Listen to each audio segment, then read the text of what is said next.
Bom momento, amigo, amiga, que nos acompanha aqui no Futebol Sem Sobrenome.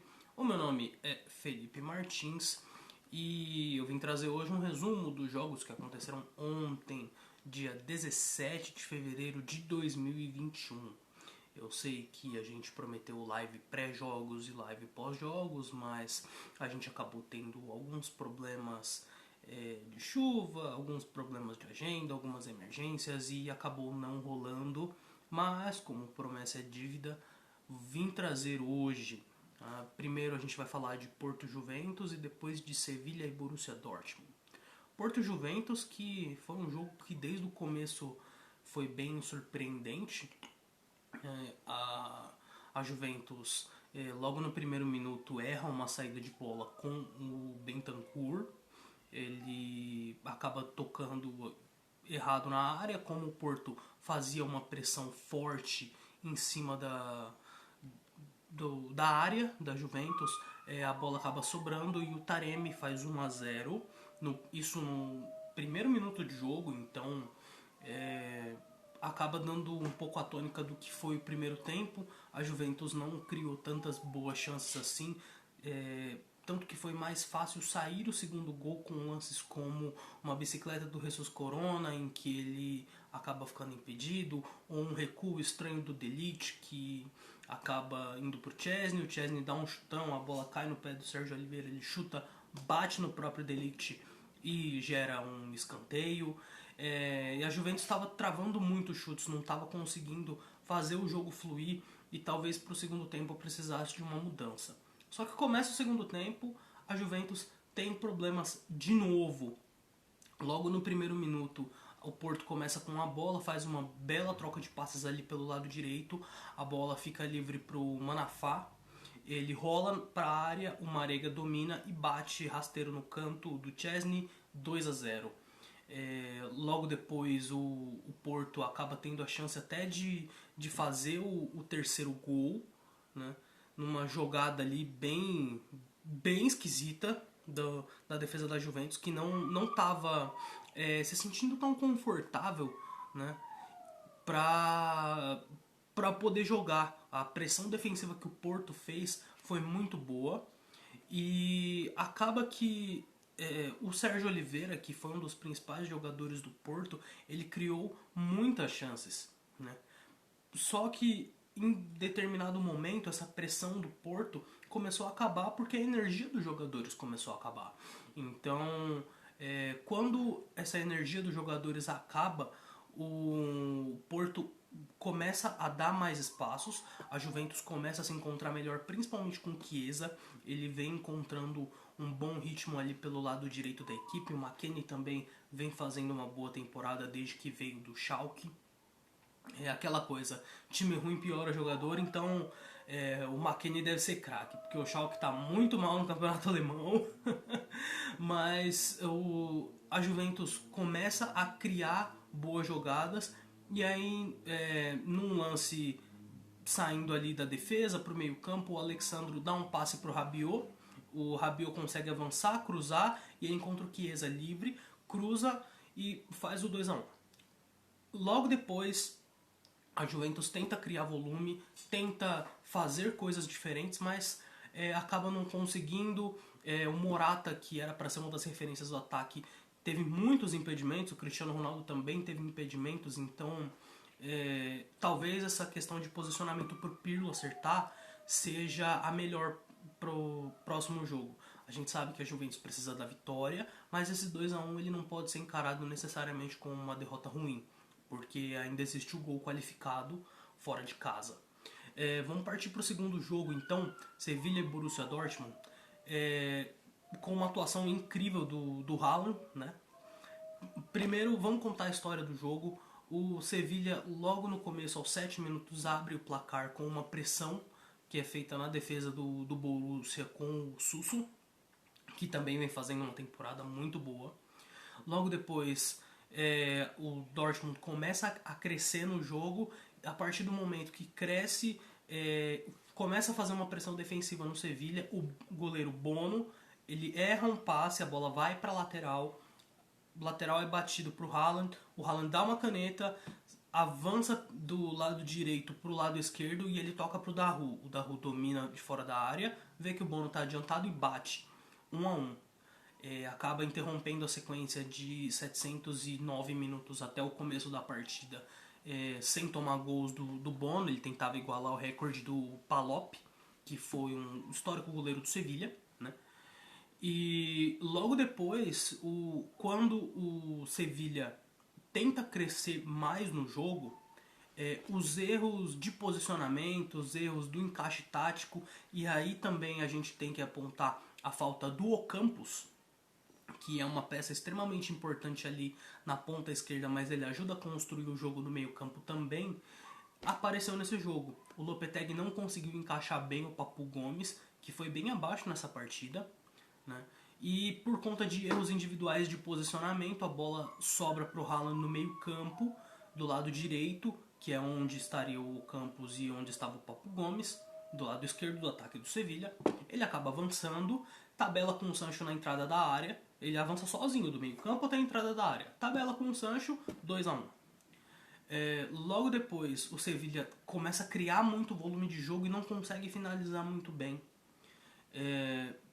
E essa acaba sendo a tônica do primeiro tempo até o final, quando num erro ali entre Rakitic e Papu Gomes, o Rakitic erra o passe, o Papu Gomes está à frente de onde ele deveria estar, o Haaland rouba a bola, faz o 3-1. Então, isso foi o que aconteceu no primeiro tempo. O Rakitic sai no intervalo, para o segundo tempo o Sevilha começa a fazer algumas mudanças e começa a tentar pressionar o Dortmund, que começa a se armar mais para jogar no contra-ataque. Uma coisa que deu para observar bem do que o Terzic fez ontem foi dobrar a marcação nas pontas. Então, como o Dortmund tinha 3 jogadores no meio campo, Henry Can, Bellingham e o nosso glorioso, que checando as anotações para não falar bobagem para vocês, o Henry Can, o Bellingham e o Daru, isso mesmo. Como eles tinham 3 homens no meio campo na parte central, os 2 pontas, o Royce e o Sancho, que eles estavam jogando mais como meias avançados do que necessariamente pontas, né?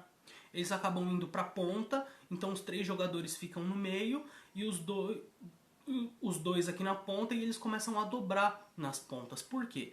Dobrando, eles acabam fechando o espaço para que jogadores como Suso, como o próprio Papu Gomes, jogadores como o Rordan não conseguissem avançar. Tanto que no meio campo do Sevilha ontem, um dos destaques, mas do lado defensivo, foi o Fernando. Mesmo que ofensivamente o time não tenha ido tão bem nessa parte do meio campo.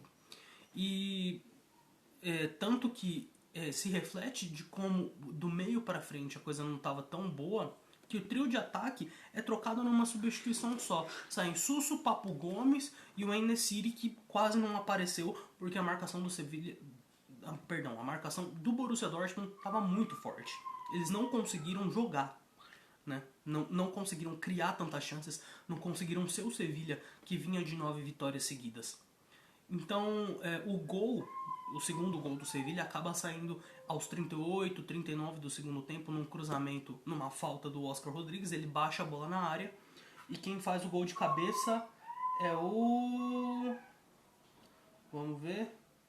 Eu acabei esquecendo, acabei não lembrando acabei não entendendo a letra. Ó, que beleza. Eu escrevo e não entendo a letra. Do De Jong, que entrou no lugar do Suso. Ele acaba fazendo o gol.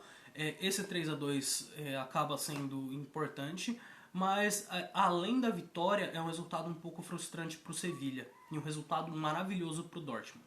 Vamos começar pelo Sevilha, que a gente consegue ver muito bem que a força ofensiva do time na Europa League é uma coisa, mas parece que bate uma pressão psicológica ou uma autocobrança de será que a gente nunca vai conseguir? Tanto que o Sevilha, o máximo que conseguiu na Champions League foi chegar às quartas de final. E tem 6 títulos da Liga Europa. Então a gente não pode ficar achando que, como o Sevilha é uma força na Liga Europa, que eles vão pipocar na Champions League. Mas infelizmente é o que tem acontecido. Pipocar eu acho uma palavra muito forte, mas os resultados não vêm, começam a ser questionados, o investimento começa a ser questionado e dependendo do caso, às vezes o projeto pode até ser refeito, não quero especular nada, mas normalmente é o que acontece. E é importante também a gente ver como o Lopetegui vai armar esse time para a volta. Eu quero ver como ele vai encaixar o Papu Gomes no esquema, porque ele parecia muito deslocado, ele não parecia se sentir confortável. O Sevilla tinha ali uma receita de bolo com o Campos, com a Cunha que também estava fora, e não conseguiu dar um encaixe nesse jogo. O Sevilla parecia que estava todo muito desconjuntado. Uma parte do time estava encaixada muito bem do lado direito e do lado esquerdo não parecia tanto. Pelo lado do Borussia, o Borussia apresentou tudo que não apresentou nos jogos da Bundesliga. Né? O Borussia tem tido muitos problemas defensivos. Ofensivamente a gente sabe que tem um volume muito grande, visto que tem Haaland, tem o Sancho. O Royce não está exatamente numa boa fase, mas ele acabou encontrando o seu papel. O Rafael Guerreiro vem muito bem. E o Borussia precisava ir bem onde foi ontem, que foi na defesa.